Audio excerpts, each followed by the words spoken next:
Ang unang bumungad kay Rafael Montoya ay ang katahimikan, isang katahimikan na hindi normal, isang katahimikang tila kumakain sa bawat sulok ng mansyon. Dapat sana ay may maririnig siyang ugong ng telebisyon o ang mahinang tunog ng musika o kahit ang masayang boses ng kanyang anak na si Isabela. Pero wala. Tanging ang marangyang lamig ng aircon at ang tiktak ng lumang orasan sa pader ang kanyang naririnig. Bella, anak? Tawag niya, habang maingat na ipinapatong ang pasalubong sa ibabaw ng isang mamahaling mesa. Isang kabibe iyon, isang perpektong hugis na kabibe na pinangarap ng kanyang anak na makita. Galing pa yon sa Davao at halos isang linggo niyang tiniis ang pananabik na makita ang nangiti sa mga labi ni Bella kapag ibinigay na niya ito. Walang sumagot. Nagsimulang kumabog ng kakaiba ang kanyang dibdib. Isang pag-alala ang unti-unting gumapang sa kanyang sistema. Lumakad siya papasok, tinahak ang pasilyo na gawa sa marmol, patungo sa kusina kung saan madalas maglaro ang bata. At doon, nakita niya ito.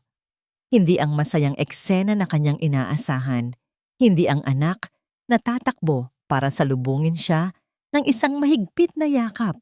Sa gitna ng malawak at makintab na kusina, nakita niya si Isabela. Nakatalikod ito, ang munting katawan ay tila hirap na hirap habang sinusubukang buhatin ang isang malaking galon ng tubig. Ang galon na para lamang dapat sa mga katulong. Napasinghap si Rafael. Para siyang sinuntok sa sikmura. Ang kanyang maliit na prinsesa, ang 8 taong gulang niyang anak, ay nanginginig sa bigat. Bella. Sa gulat, nabitawan ng bata ang galon. Gumawa ito ng isang malakas na kalabog sa sahig at gumulong palayo. Humarap si Bella at ang mga mata nito ay nanlaki sa pagkakita sa kanya. Ngunit hindi yun ang mga matang kanyang inaasahan. Walang tuwa, walang pananabik, tanging gulat at takot. Papa, bulong nito. Hindi pa man nakakahakbang si Rafael para yakapin ang anak. Isang pamilyar na boses ang pumutol sa sandali. Isabela, anong ginagawa mo? Sabi ko dahan-dahan lang, di ba? Lumabas si Celeste mula sa pantry, ang kanyang asawa. Perpekto ang kanyang ayos mula sa suot na mamahaling bestida hanggang sa kolorete sa kanyang mukha. Ngumiti ito nang makita si Rafael, isang ngiting kasing perpekto ng kanyang itsura. Oh sweetheart, you're home early. Akala ko bukas ka pa. Lumapit ito at humalik sa kanyang pisngi. Pero ang mga mata ni Rafael ay nakatutok pa rin kay Bella. Sa payat nitong mga braso, sa blangkong ekspresyon ng kanyang mukha. Celeste, anong ibig sabihin nito? Tanong ni Rafael, ang boses ay mababa at puno ng nagbabadyang galit. Bakit pinagbubuhat mo ng ganito kabigat ang anak ko? Ang nangiti ni Celeste ay hindi nawala. Relax, Rafael. It's just discipline. Masyado mo kasing inispoiled. I'm just teaching her responsibility. Responsibilidad? Tiningnan ni Rafael ang nanginginig na mga kamay ng kanyang anak. Tiningnan niya ang mga mata nitong walang luha, pero puno ng isang kalungkutan na hindi niya maintindihan. Halika anak, sabi ni Rafael. Nilampasan si Celeste at lumuhod sa harap ni Bella. Hinawakan niya ang mga kamay nito. Malamig. Pagod ka na ba? Halika. Iakyat na kita sa kwarto mo. Tumangulang ang bata, walang imik. Binuhat niya si Isabela at muli, isang kirot ang kanyang naramdaman. Napakagaan nito. Masyadong magaan para sa isang batang malusog. Habang paakyat sila sa hagdanan, naamoy niya ang pamilyar na amoy ng shampoo sa buhok nito. Pero may kulang. Kulang ng sigla. Kulang ng buhay. Okay ka lang ba, prinsesa ko? Tanong niya nang maihiganan niya ito sa kama. Muling tumango si Bella at agad na nagtalukbong ng kumot. Hindi man lang ito nagtanong tungkol sa kanyang biyahe. Hindi man lang ito nagtanong kung may pasalubong ba siya.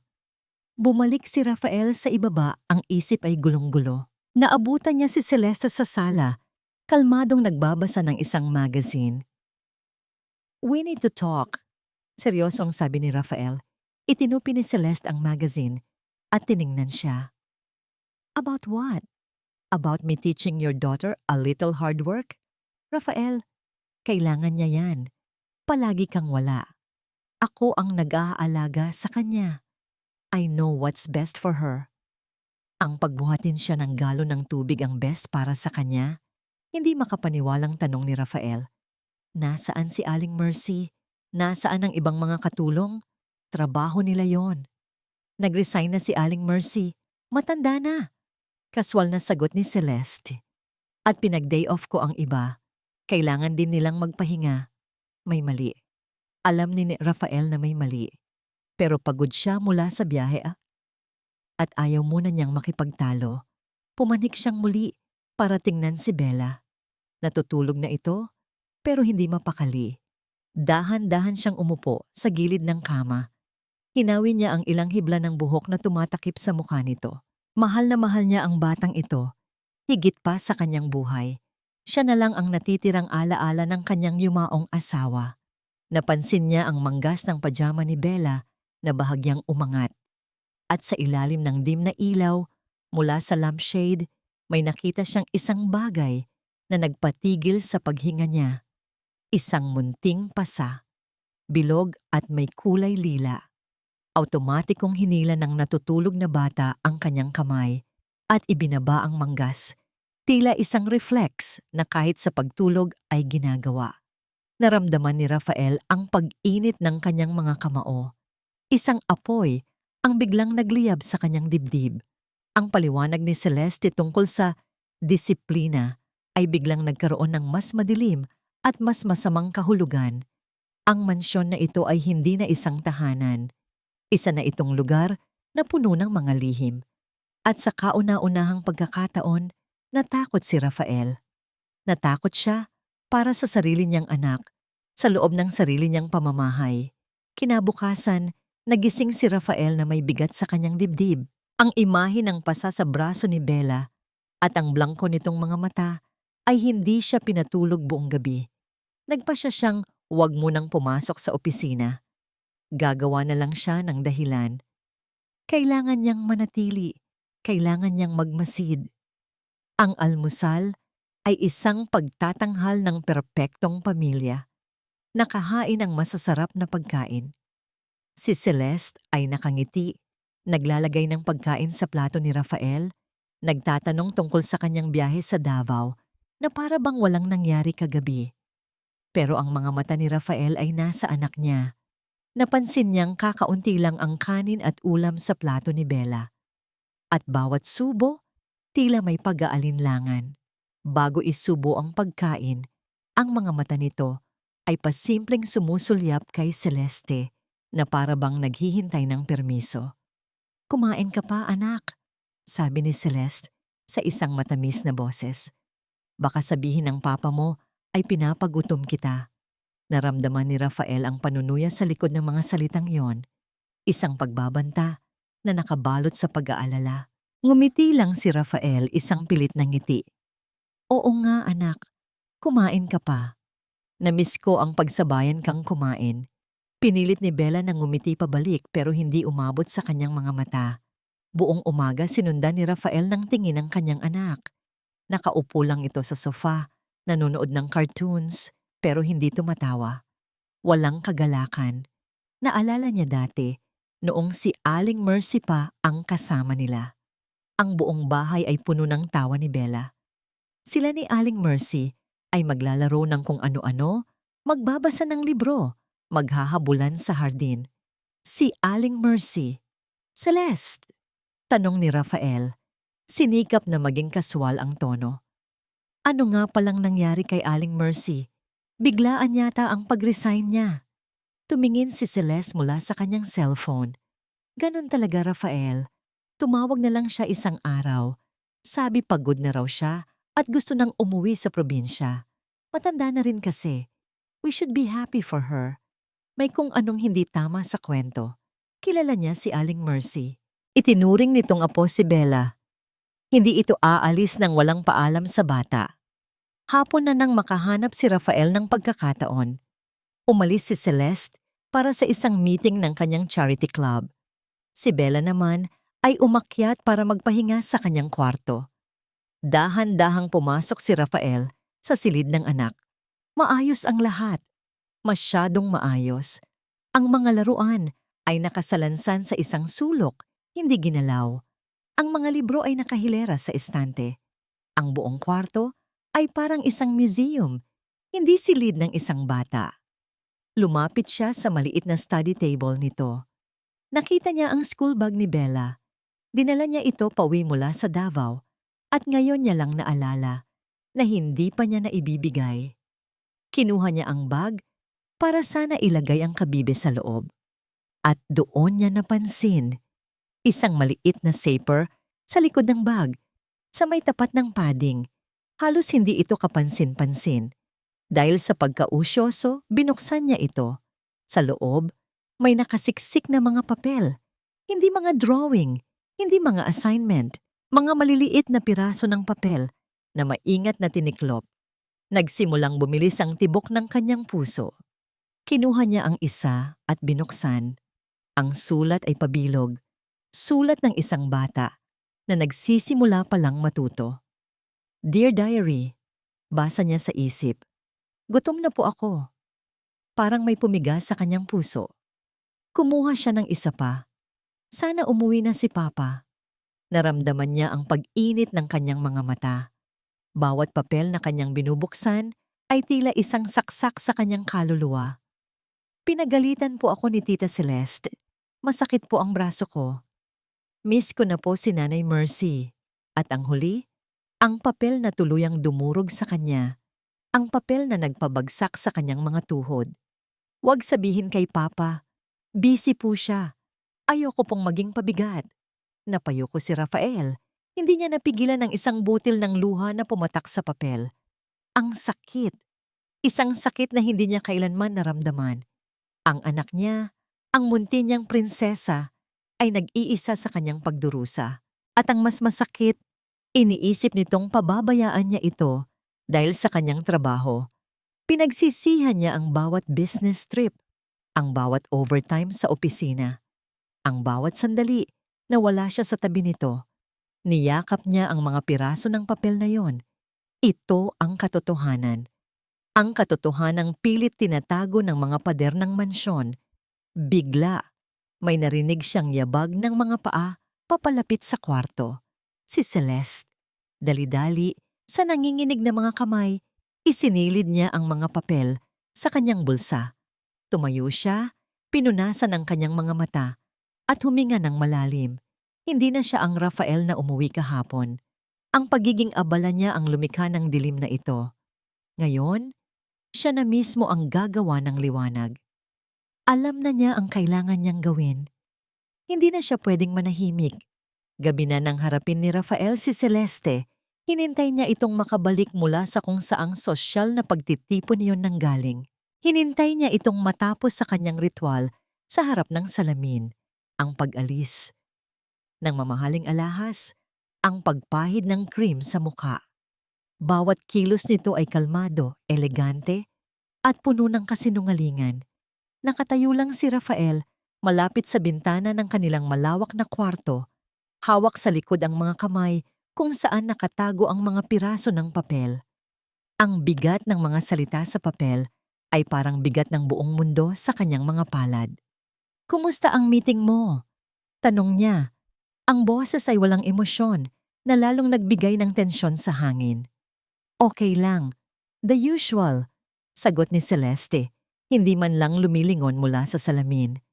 Nakakapagod, pero kailangan para sa charity. You know how it is. Hindi na napigilan ni Rafael ang sarili.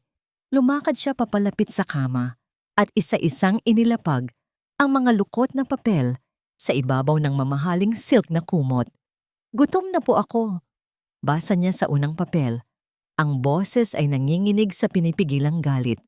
Masakit po ang braso ko. Basa niya sa isa pa. Sana umuwi na si Papa. Napatigil si Celeste sa kanyang ginagawa. Dahan-dahan siyang lumingon. Ang mga mata ay nakatutok sa mga papel sa kama. For a split second, nakita ni Rafael ang gulat sa mukha nito.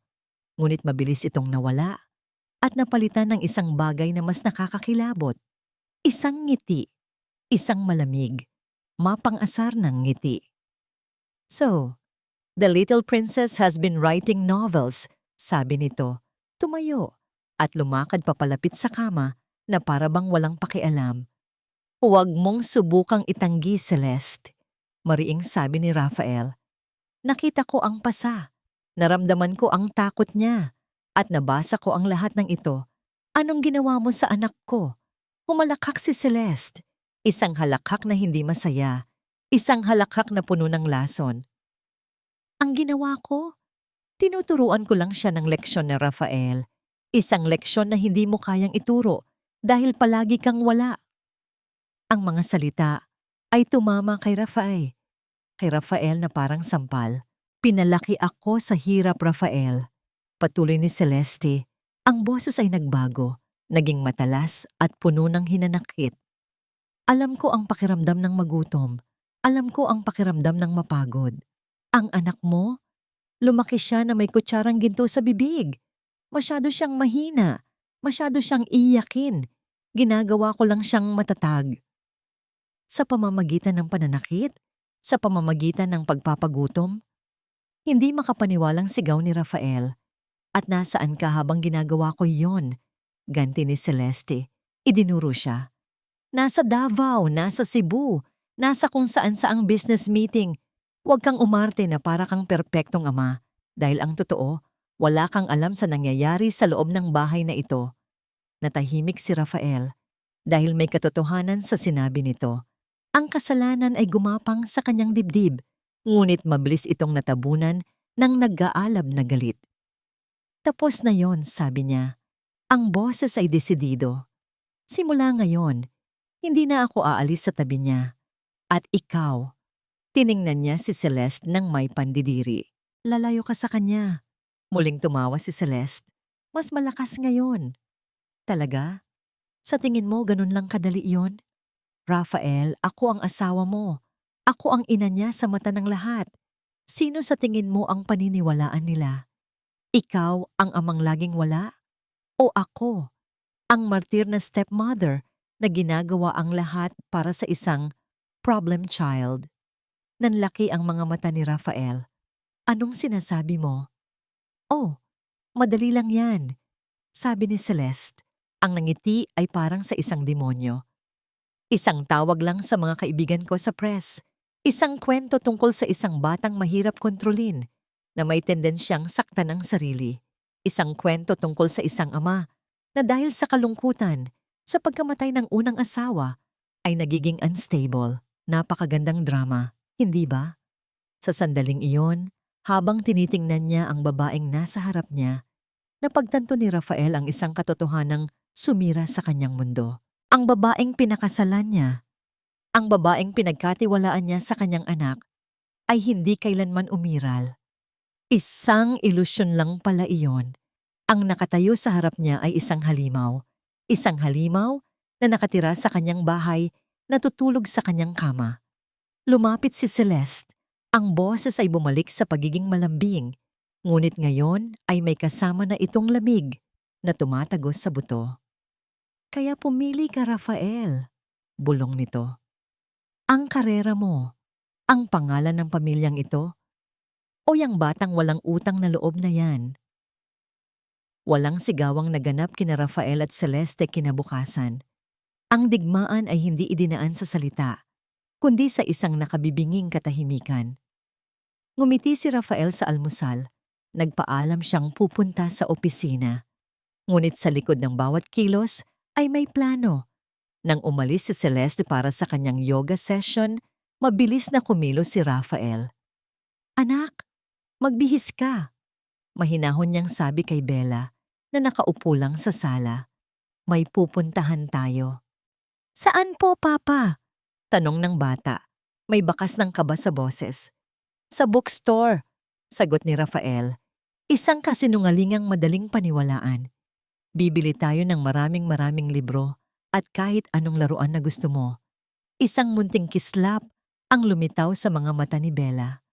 Ang unang kislap na nakita ni Rafael mula nang umuwi siya. Iyon ay sapat na para patatagin ang kanyang loob. Sa loob ng kotse, sa unang pagkakataon, naramdaman ni Rafael na malaya silang dalawa. Walang mga matang mapanuri ni Celeste. Walang bigat ng katahimikan ng mansyon. Kamusta ang school, anak? Sinubukan niyang magsimula ng usapan. Nagkibit-balikat lang si Bella.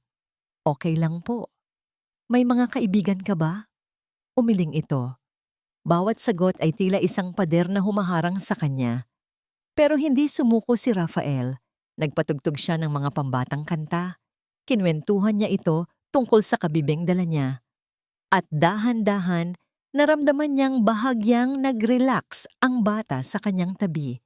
Pero hindi sila sa bookstore pumunta. Lumiko si Rafael papunta sa isang kalsadang hindi pamilyar sa kanila. Huminto siya sa harap ng isang malaking gusali na medyo lumana, isang pampublikong ospital. Papa, bakit po tayo nandito? Tanong ni Bella. Ang kaba ay bumalik sa kanyang boses. Hinawakan ni Rafael ang kamay ng anak. Magpapa-check up lang tayo, anak, para masigurado ni Papa na malakas at malusog ang prinsesa ko. Mabilis lang to, pangako. Ang loob ng ospital ay ibang-iba sa mundo nila. Maingay, maraming tao, amoy gamot. Nakita ni Rafael ang pagkapit ni Bella sa kanyang braso. Ito ang kailangan niya. Isang lugar na malayo sa impluwensya ni Celeste. Isang lugar kung saan ang katotohanan ay hindi kayang bilhin ng pera. Matapos ang ilang pagtatanong, nakakuha sila ng numero at naghintay. At hindi nagtagal, tinawag ang pangalan nila. Ang pumasok sa kanila ay isang batang doktor. Payat, seryoso ang mukha, pero may kabaitan sa kanyang mga mata. Good morning. Ako si Dr. Luis Navarro, sabing nito. Ang atensyon niya ay agad na napunta kay Bella. Hi Bella, pwede ba kitang tingnan? Nagulat si Rafael sa paraan ng pakikitungo ng doktor. Kinausap nito si Bella na parang kaibigan, hindi pasyente. Hinayaan nitong laruin ni Bella ang kanyang stethoscope. At sa buong pagsusuri, hindi naging magaslaw ang mga kamay nito.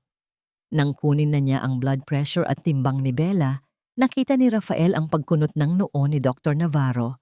Nakita niya kung paano nito sinulyapan ang mga pasa sa braso ng bata na sinubukan pa ring takpan ni Bella. Walang sinabi ang doktor, pero isinulat niya ang lahat sa kanyang chart.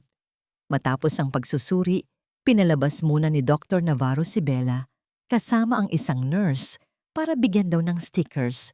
Naiwan silang dalawa ni Rafael sa loob ng kwarto. Sir Montoya, sabi ng doktor, ang boses ay seryoso na. Underweight po ang anak ninyo para sa kanyang edad. May mga palatandaan din siya ng dehydration at kapabayaan. Bawat salita ay parang suntok kay Rafael. Alam na niya ito. Pero iba pa rin kapag narinig mo mula sa isang professional. Inabot ni Dr. Navarro ang isang folder kay Rafael. Ito po ang medical report niya. Lahat ng nakita ko nakasulat dyan. Ang timbang niya, ang mga pasa, ang resulta ng blood test na magpapakita ng kakulangan sa nutrisyon. Tiningnan ni Rafael ang papel. Ang mga salitang malnutrition at contusions ay tila lumulundag mula sa pahina. Salamat, Doc, sabi ni Rafael. Ang boses ay garalgal. Tumayo si Dr. Navarro at tiningnan siya ng diretso sa mata. Sir, ito ay hindi lang isang piraso ng papel, mariing sabi ng doktor. Ito ang boses ng isang bata na hindi kayang magsalita para sa sarili niya. Gamitin niyo po ito ng tama. Tumango si Rafael, isang bagong determinasyon ang pumuno sa kanyang puso. Ito na ang unang ebidensya, ang unang sandata niya sa digmaan. Nang akmang tatayo na si Rafael para umalis, muling nagsalita si Dr. Navarro. Sandali lang, sir, sabi nito, na para bang may biglang naalala. By the way, kilala niyo pa ba ang dati ninyong kasambahay na si Aling Mercy? Alam niyo po ba kung nasaan na siya? Napatigil si Rafael. Ang simpleng tanong ay tumama sa kanya na parang kidlat. Paano? Paano nakilala ng doktor na ito si Aling Mercy? Ang tanong ni Dr. Navarro ay parang isang malakas na alingawngaw sa loob ng maliit na klinika. Tinitigan siya ni Rafael. Ang isip ay nagpoproseso. Paano? Bakit? Anong koneksyon ng doktor na ito kay Aling Mercy? Oo, kilala ko siya, sagot ni Rafael. Maingat sa bawat salita. Matagal siyang nagsilbi sa amin. Ang sabi ni Celeste, umuwi na raw siya sa probinsya. Isang mapait na ngiti ang sumilay sa labi ni Dr. Navarro. Hindi po iyon ang buong katotohanan, sir. Inimbitahan ng doktor si Rafael na umupo muli. May kinuha itong wallet sa bulsa ng kanyang puting coat at inilabas mula roon ang isang luma at lukot na litrato. Isang litrato ng isang mas batang doktor, Navarro, nakangiti, katabi ang isang pamilyar na babae na may mabait na mukha. Si Aling Mercy. Tiyak ko po si Nanay Mercy. Pag-amin ni Dr. Navarro, ang boses niya ay puno ng emosyon na kanina lang ay wala. Siya po ang nagpaaral sa akin. Utang ko po sa kanya ang lahat. Napatulala si Rafael. Ang pagkakataon ay tila masyadong perpekto para maging totoo. Sa dinami-dami ng doktor sa ospital na ito, sa dinami-dami ng ospital sa Maynila. Sa pamangkin pa mismo ni Aling Mercy siya napunta. Ilang buwan na ang nakalipas. Pagpapatuloy ni Luis, ang mga mata ay nag-aalab sa alaala. Tumawag po siya sa akin. Umiiyak. Hindi ko pa siya narinig na ganoon sa buong buhay ko. Sabi niya, hindi na raw niya kaya. Hindi na raw niya kayang makita kung paano tratuhin ni Ginang Celeste si Bella. Bawat salita ni Luis ay nagbibigay linaw sa mga tanong sa isip ni Rafael. Ikinuwento niya ang lahat, ang hindi pagpapakain ng tama sa bata, ang mga sigaw, ang mga parusa na hindi makatao. Sabi ko sa kanya, umalis na siya doon. Ngunit ayaw niya dahil ayaw niyang iwan si Bella. Mahal na mahal niya ang anak ninyo, sir. Naramdaman ni Rafael ang paninikip ng kanyang lalamunan. At pagkatapos ng tawag na yon, ang boses ni Luis ay napuno ng galit. Isang linggo ang lumipas. Nalaman ko na lang na pinalayas na siya. Pero hindi lang basta pinalayas.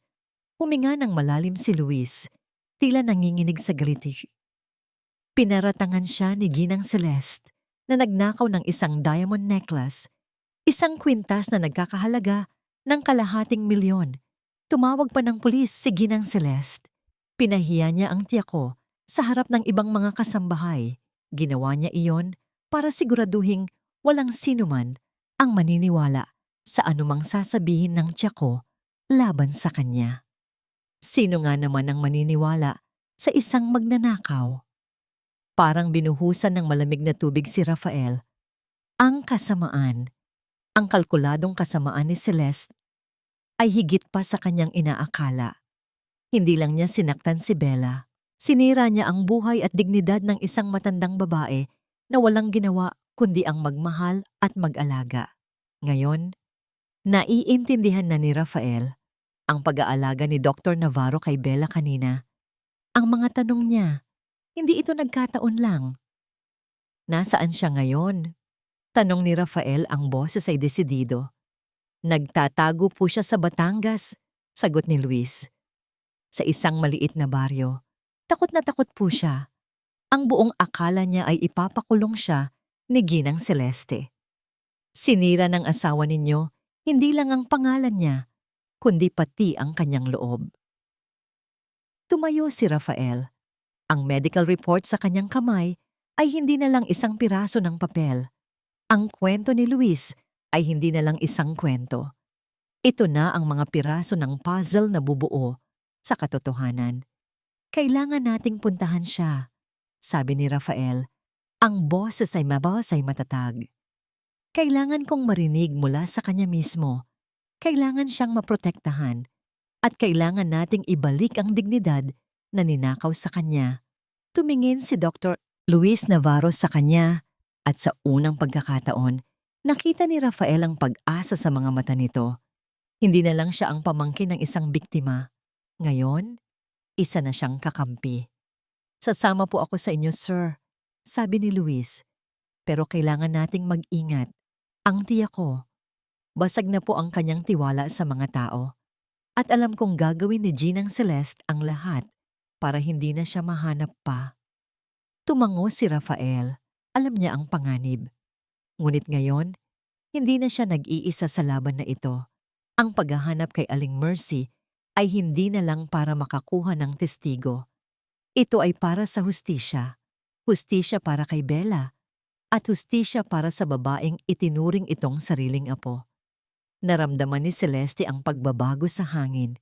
Hindi ito isang bagyo, isa itong katahimikan. Isang katahimikang mas nakakabahala kaysa sa anumang sigaw. Si Rafael, mula nang huli silang mag-usap, ay naging perpektong asawa. Magalang, malambing sa harap ni Bella. Ngunit alam ni Celeste na sa likod ng maskarang yon may isang planong nabubuo. Nakikita niya ito sa paraan ng pagtingin ni Rafael sa kanya kapag akala nito ay hindi siya nakatingin. Hindi siya tanga. Ang kahirapan ang nagturo sa kanya na basahin ang mga tao, na hanapin ang panganib bago pa man ito dumating.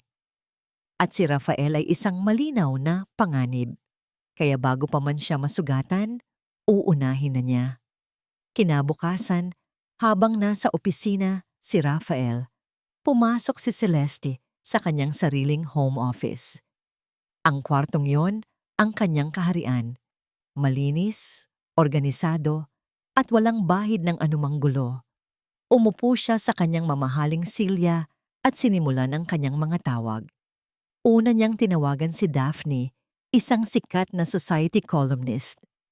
"Daphne, darling, kumusta?" Ang boses ni Celeste ay parang pulot. "Tumawag lang ako para mangumusta." "Oo, okay naman kami. Medyo challenging lang. Alam mo na, si Bella. My heart breaks for her, really. Ang hirap ng pinagdadaanan niya. Minsan, nag-aalala ako. May mga ginagawa siyang, alam mo na, para masaktan ng sarili. Of course, nandito lang ako para sa kanya. Pero, mahirap. Lalo na't si Rafael, apektado pa rin sa nangyari dati. Pangalawa, isang sikat na mommy blogger. Parehong kwento, ibang mga salita.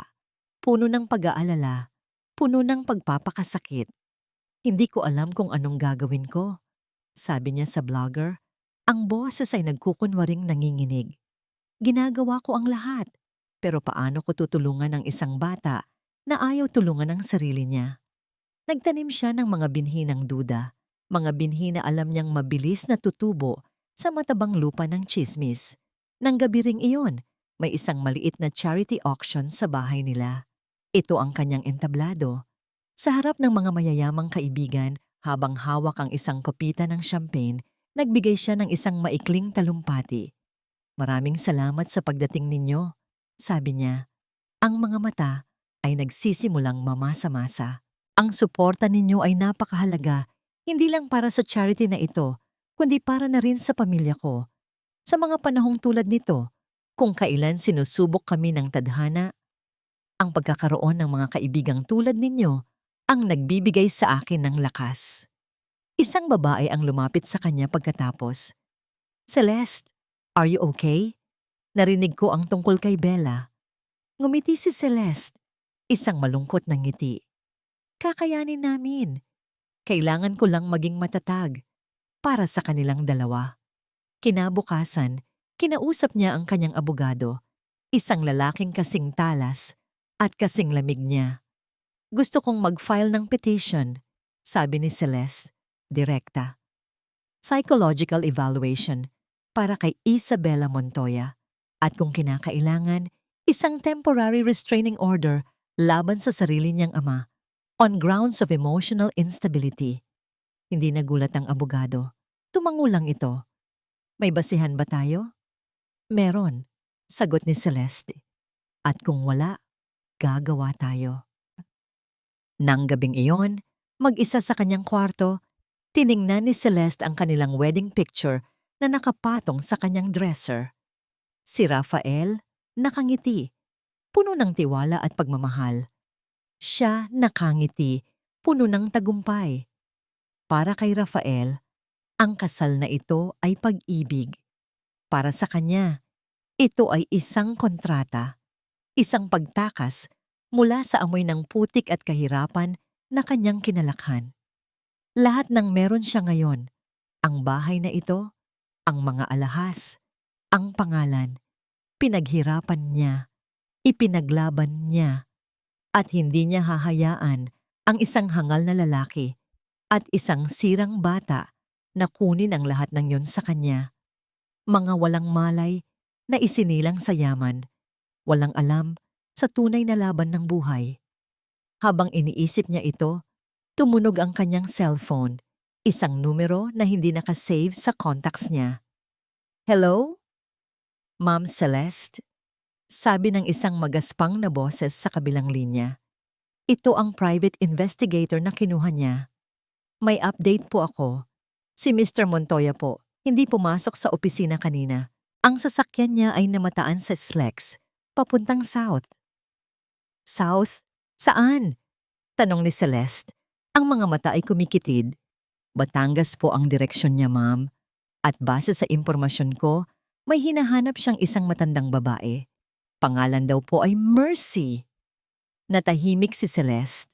Isang malamig na ngiti ang unti-unting gumuhit sa kanyang mga labi. Mercy, ang matandang mangmang. "Salamat," sabi niya, at ibinaba ang telepono. Tumayo siya at lumapit sa bintana, tinitingnan ang mga ilaw ng syudad sa malayo. "Sige, Rafael," bulong niya sa dilim. "Hanapin mo siya. Tingnan natin kung ano ang mahahanap mo." Ang biyahe papuntang Batangas ay puno ng pag-asa. Ang biyahe pabalik ay puno ng bigat at katahimikan. Natagpuan nila ni Luis si Aling Mercy sa isang maliit na kubo sa gitna ng bukirin. Ang dating masayahin at malusog na babae ay tila naging anino na lang ng kanyang sarili. Payat, laging natatakot, at ang mga mata ay laging lumilinga sa paligid na para bang may nagmamasid. Nang makita niya si Rafael, una itong natakot. Ngunit nang ipakita ni Luis ang medical report ni Bella, ang takot ay napalitan ng luha. "Ang alaga ko." Iyak nito habang yakap ang papel. "Kawawa naman ang alaga ko." Ikinuwento ni Aling Mercy ang lahat. Kinumpirma ang bawat hinala ni Rafael, ang pagkakait ng pagkain, ang pagpapatulog kay Bella sa sahig ng bodega bilang parusa. Ang mga salitang masasakit na ibinabato ni Celeste sa bata kapag sila lang ang naiiwan. Ngunit nang hilingin ni Rafael na tumestigo ito, umiling-iling si Aling Mercy. Ang mga luha ay naging luha ng takot. "Hindi ko po kaya, sir," sabi nito, nanginginig. "Halimaw po ang asawa ninyo. Papatayin niya ako. Wala po akong laban sa kanya. Mahirap lang po ako." Walang nagawa ang lahat ng pangako ni Rafael na poprotektahan niya ito. Ang takot na itinanim ni Celeste ay masyadong malalim. Umalis sila ni Luis na bigo. Ang susi na inaasahan nilang makuha ay nanatiling kalawangin at nakakandado. Gabi na nang makabalik si Rafael sa Maynila. Ang mansyon ay tila mas madilim at mas malaki kaysa dati. Habang papalapit ang kanyang sasakyan, napansin niya ang isang bagay na nagpatigil sa pagtibok ng kanyang puso. Sa labas ng malaking gate, sa tabi ng guardhouse, nakatayo ang kanyang mga maleta, maayos na nakasalansan. Tila isang mensahe, isang deklarasyon. Hindi ka na parte ng lugar na ito. Bumaba siya ng sasakyan. Ang isip ay blangko. Sinalubong siya ng security guard, hindi makatingin ng diretso. Bago pa man siya makapagtanong, isang eleganteng itim na kotse ang huminto sa kanyang likuran. Bumaba mula rito ang isang lalaking nakasuit. Hindi ito si Rafael, ito ang abogado ni Celeste. "Mr. Montoya," sabi ng abogado. Ang boses ay kasing lamig ng bakal. Inabutan siya nito ng isang makapal na sobre. "I believe this is for you." Binuksan ni Rafael ang sobre. Sa loob, nakasulat sa legal na papel ang mga salitang hindi niya lubos maintindihan sa una. Temporary restraining order. What is this? Tanong ni Rafael, ang boses ay mahina. Ayon po kay Mrs. Montoya, paliwanag ng abogado, nagpapakita po kayo ng mga senyales ng emotional instability. Ang biglaang pagkuha ninyo sa bata para dalhin sa isang pampublikong ospital at ang pagbiyahe ninyo sa Batangas kasama siya ay itinuturing niyang reckless endangerment. Para sa kapakanan at kaligtasan ng bata, binibigyan ka ng korte ng utos na huwag lumapit sa kanya o sa pamamahay na ito hanggang sa susunod na hearing. Parang gumuho ang mundo ni Rafael. Ginamit ni Celeste ang sarili niyang mga galaw laban sa kanya. Ang paghahanap niya ng ebidensya ay ipinalabas nitong isang uri ng kabaliwan. Ang pagtatangka niyang iligtas ang kanyang anak ay ginawa nitong krimen. Ang anak ko. Bulong ni Rafael. Kailangan kong makita ang anak ko. I'm sorry, Mr. Montoya. That would be a violation. Sagot ng abogado bago ito muling sumakay sa kotse at umalis. Naiwan si Rafael doon. Nakatayo sa labas ng sarili niyang bahay, katabi ng sarili niyang mga gamit. Kinuha niya ang kanyang cellphone at tinawagan ang numero ni Bella. Hindi ito sumasagot. Nagriring lang ito nang nagriring hanggang sa maputol. Sinubukan niya ulit. Ganun pa din. At sa pangatlong subok, isang boses mula sa operator ang sumagot. The number you have dialed has been disconnected. Ibinaba niya ang telepono. Ang mga kamay ay nanginginig. Pinutol ni Celeste ang kanilang linya. Ang huling koneksyon niya sa kanyang anak. Napatingala siya sa bintana ng kwarto ni Bella sa ikalawang palapag. Madilim. Walang buhay. Sumandal si Rafael sa malamig na rehas ng gate. Ang lakas ay unti-unting nawawala sa kanyang mga tuhod. Natalo na ba ako? Ganito na lang ba? Biglang nag-vibrate ang kanyang cellphone. Isang text message mula sa isang numerong hindi pamilyar. Binuksan niya ito. Isa itong litrato.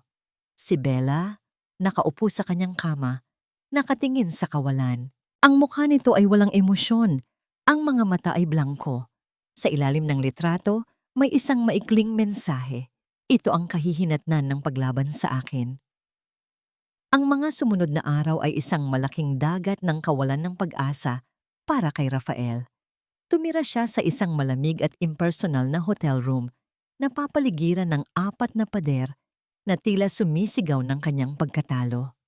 Bawat umaga, gigising siya na ang unang naiisip ay ang blangkong mukha ni Bella sa litratong ipinadala ni Celeste.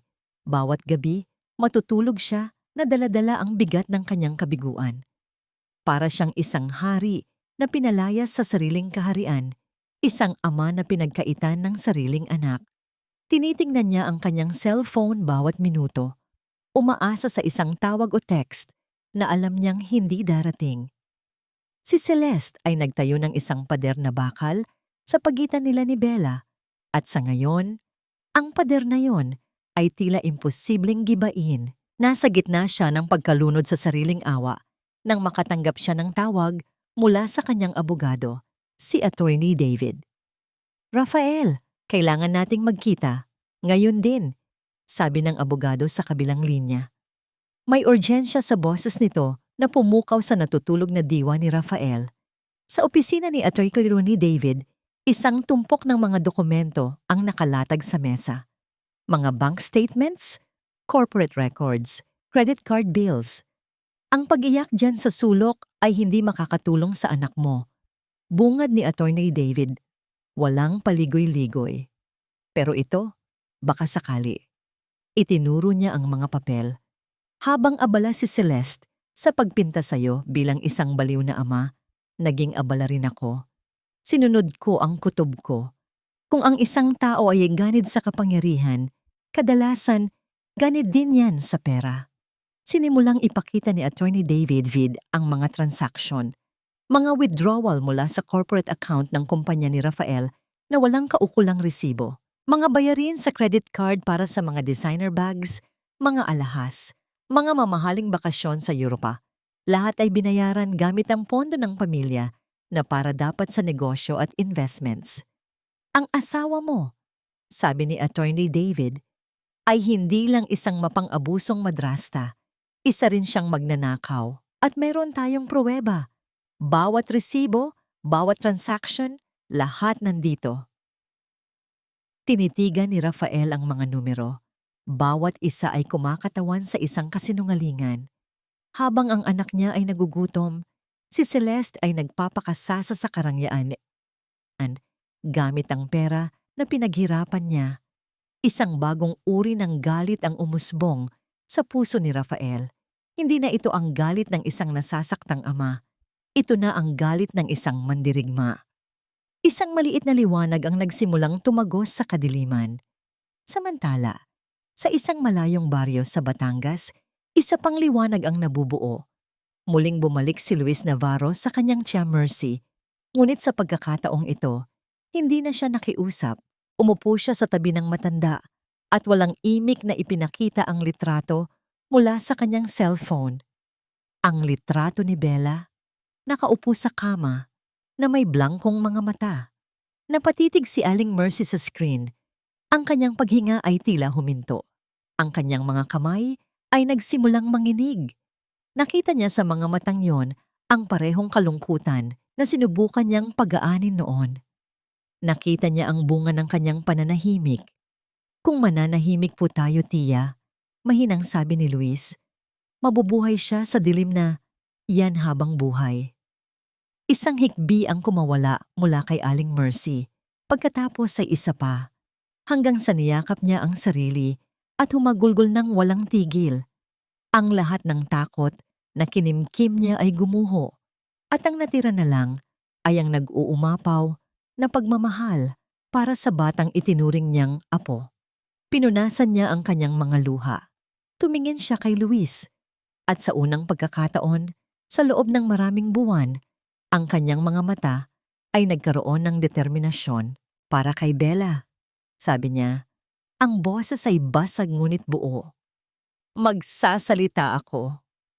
Nang mga sandaling iyon, tumunog ang cellphone tatay ni Rafael sa loob ng opisina ng kanyang abogado. Nakita niya ang pangalan ni Luis Navarro sa screen. Sir? Sabi ni Luis sa kabilang linya. Ang boses ay puno ng tagumpay. Magsasalita na po siya. Napapikit si Rafael. Isang ngiti ang unti-unting sumilay sa kanyang mga labi.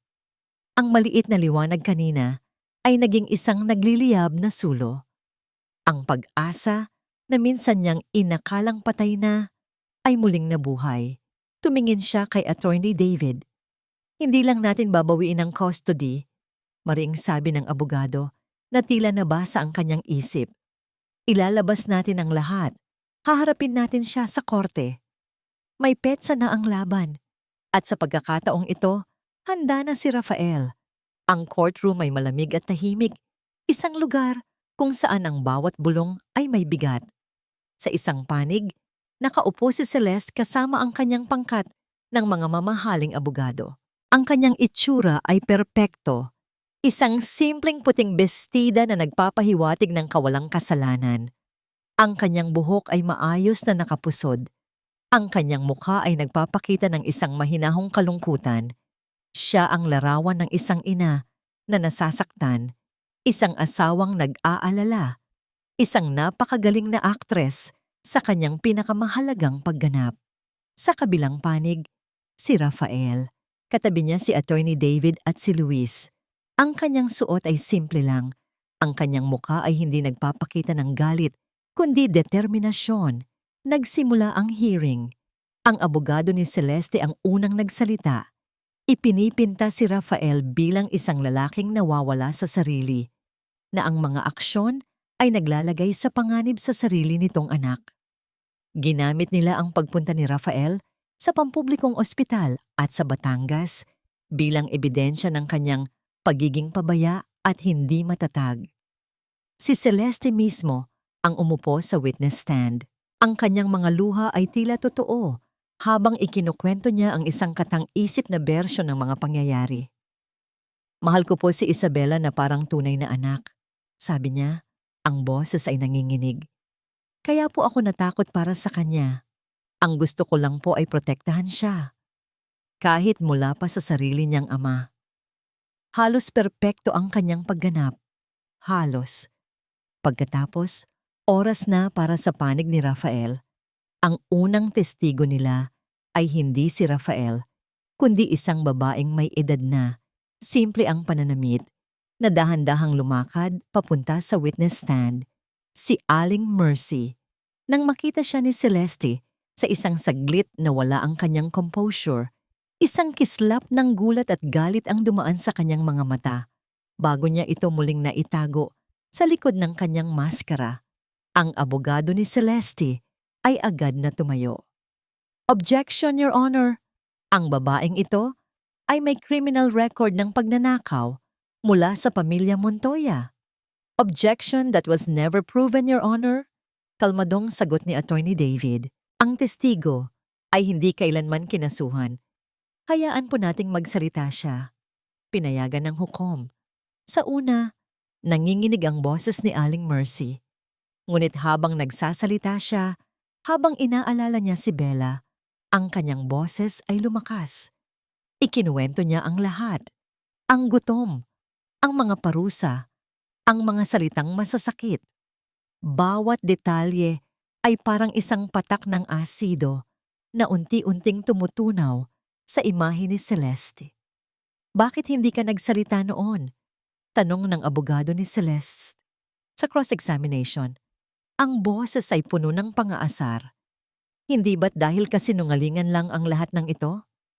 Tumingin si Aling Mercy ng diretso sa abogado. Pagkatapos ay kay Celeste. Hindi po ako nagsalita dahil tinakot niyo ako.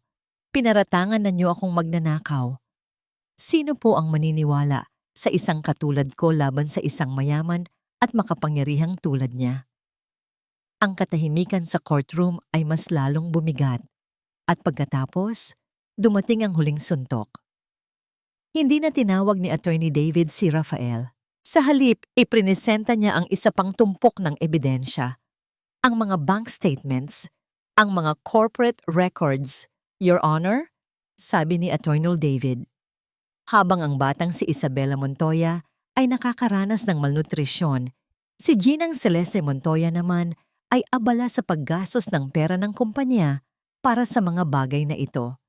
Isa-isang binasa ng abogado ang mga items, isang Hermes bag na nagkakahalaga ng 2 milyong piso, isang weekend trip sa Paris na umabot ng 1 milyon, mga alahas, mga spa treatment. Bawat salita ay isang pako sa kabaong ng kasinungalingan ni Celeste. Paanong nangyari? Tanong ni Attorney David. Ngayon ay nakatingin na ng diretso kay Celeste na ang isang inang labis na nag-aalala para sa kanyang anak ay hindi man lang napansin na nagugutom ito habang siya mismo ay nabubuhay sa karangyaan gamit ang perang hindi kanya. Doon na gumuho ang lahat. Hindi totoo yan. Sinungaling. Sigaw ni Celeste na patayo. Ang kanyang mukha, na kanina'y perpekto, ay nabaluktot sa galit at pagkasuklam. Ang kanyang boses ay hindi na malambing, kundi matinis at puno ng lason. Kasalanan niyo to. Kasalanan ng batang yan. Walang utang na loob. Ang maskara ay tuluyan ng nahulog. Ang lahat sa courtroom, ang hukom, ang mga abogado, ang mga manonood ay nakita na ang tunay na halimaw na nagtatago sa likod ng puting bestida. Pumukpok ang hukom ng kanyang gavel. Order! Order! In the court! Pero huli na ang lahat. Ang pagbagsak ay nagsimula na. Hindi dahil sa hatol ng korte, kundi dahil sa sarili niyang mga salita. Sa harap ng lahat, ipinakita ni Celeste ang tunay niyang kulay. Ibinaba ng hukom ang kanyang desisyon. Ang restraining order laban kay Rafael ay binawi. Ang temporary custody ni Isabela ay ibinibigay sa kanyang ama, effective immediately. Ang mga akusasyon ng financial fraud ay ipapasa sa kaukulang ahensya para sa investigasyon. Walang palakpakan, walang sigawan ng tagumpay. Tinitigan lang ni Rafael si Celeste na ngayon ay nakaupo na, tulala, talunan. Walang awa sa kanyang mga mata. Tanging isang malungkot na pagtanggap. Pagkatapos, tumalikod na siya. Tapos na ang laban dito. May isa pa siyang kailangang puntahan. Ang kanyang anak. Makalipas ang ilang linggo, ang mansyon ng mga Montoya ay iba na. Wala na ang nakabibinging katahimikan. Napalitan ito ng tunog ng mahinang musika, ng kalansing ng mga kubyerto sa kusina, ng mga yabag ng paa na hindi na natatakot maglakad. Si Celeste ay umalis na. Ang kanyang pag-alis ay kasing bilis ng kanyang pagbagsak. Matapos ang eskandalo sa korte, isa-isang tumalikod ang kanyang mga kaibigan. Ang mga partner sa negosyo ni Rafael na dati humahanga sa kanya ay nagpahayag ng kanilang suporta kay Rafael. Ang alta sosyedad, ang mundong pinilit niyang pasukin at pagharian, ang siya ring unang nagtakwil sa kanya. Walang naiwan sa kanya, kundi ang kahihiyan. Ngunit ang pag-alis ni Celeste ay simula pa lang. Ang unang ginawa ni Rafael ay pumunta sa kusina at itinapon ang lahat ng mamahaling diet food na nakaimbak doon. Pinalitan niya ito ng mga prutas, gulay at lahat ng paboritong pagkain ni Bella. Ang ikalawang pagbabago ay ang pagbabalik ni Aling Mercy. Nang una siyang pumasok muli sa mansyon, hindi bilang kasambahay, kundi bilang bisita, si Bella ang unang sumalubong sa kanya. Walang salitang namutawi sa kanilang mga labi. Niyakap lang ng bata ang matanda, at sa yakap na iyon, lahat ng sakit at pangungulila ay unti-unting lumabas sa anyo ng mga luha. Umiyak sila pareho, isang pag-iyak na hindi na dahil sa lungkot, kundi dahil sa muling pagkikita. Ngayon, si Aling Mercy ay madalas nang nasa mansyon, hindi para magtrabaho, kundi para maging lola na hindi kailanman nagkaroon si Bella. Magkasama silang nagbe-bake ng cookies, nagdidilig ng mga halaman, at nagbabasa ng mga kwento sa hardin. Si Rafael naman, tinupad niya ang kanyang pangako. Hindi na siya bumalik sa dati niyang buhay. Ang kanyang trabaho ngayon ay may oras. Ang kanyang cellphone ay laging nakapatay pagdating ng 5:00 ng hapon. Ang pinakamahalaga niyang meeting araw-araw ay ang hapunan kasama ang kanyang anak. Isang hapon, habang nagdodrawing si Bella sa sala, umupo si Rafael sa tabi niya. "Anong ginuguhit mo, prinsesa?" tanong niya. Ipinakita ni Bella ang kanyang papel, isang bahay, may araw, at may 3 tao na magkakahawak kamay sa labas. Isang lalaki, isang bata, at isang matandang babae. Lahat sila ay nakangiti. "Papa," biglang sabi ni Bella, hindi tumitingin sa kanya. "Noong wala ka po, gabi-gabi, pinipilit po ako ni Tita Celeste na linisin ang buong kusina. Kahit madilim na po." Naramdaman ni Rafael ang pamilyar na kirot sa kanyang dibdib, pero sa pagkakataong ito, hindi niya ito ipinagsawalang bahala. Hinawakan niya ang kamay ng anak. "Tapos po, kapag hindi ko natapos, doon po ako sa bodega pinapatulog," patuloy ng bata. Ito ang unang pagkakataon na kusang loob na nagkwento si Bella. Walang nagtanong, walang pumilit. Kusa itong lumabas mula sa kanya, isang laso na kailangan ng mailabas para magsimula ang paghilom. Hindi nagsalita si Rafael. Nakikinig lang siya. Bawat salita ng anak niya ay parang maliliit na karayom na tumutusok sa kanyang puso, at tinanggap niya ang bawat isang tusok. Karapat-dapat siya sa sakit na iyon. Nang matapos magkwento si Bella, may katahimikang namagitan sa kanila. Pero hindi ito ang katahimikan ng takot tulad ng dati. Ito ay katahimikan ng pag-unawa. Dahan-dahang hinawakan ni Rafael ang magkabilang balikat ng anak at iniharap ito sa kanya. Tinitigan niya ito ng diretso sa mata. "Anak, patawarin mo si Papa," sabi niya.